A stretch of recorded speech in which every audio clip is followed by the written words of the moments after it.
Here in Binangonan, Rizal, you can really see how the world feels connected, like everything we do is linked to something bigger.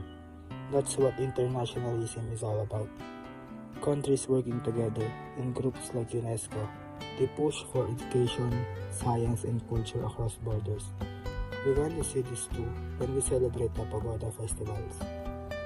It's local, but it also attracts people from outside, connecting us to others. But even with all that connection, there's still global stratification and social stratification, the gap between rich and poor, both in countries and inside communities.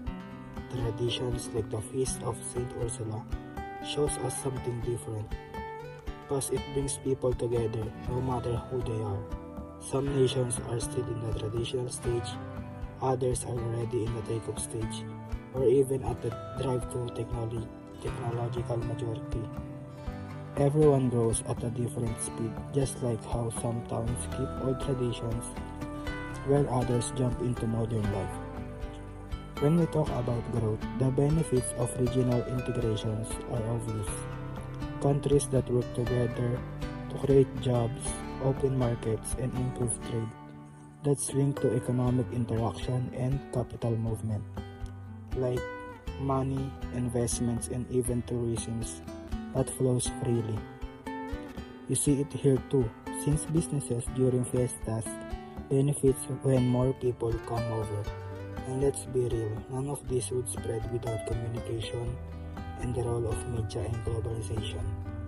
Mass media as a positive force helps us share ideas and even put our town's traditions online. At the same time, media spreads Americanization.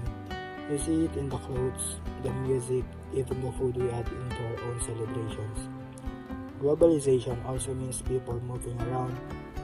Net migration changes communities and demography helps us understand that. Some Binangonan folks go abroad for work, others come back home during fiestas.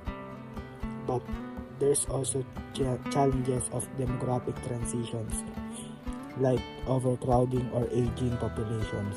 In the end, social globalization and consumption processes really shapes our lives, the food we eat, the clothes we wear, and even what we watch. Sometimes it's local, sometimes it's global, but most of the time it's both.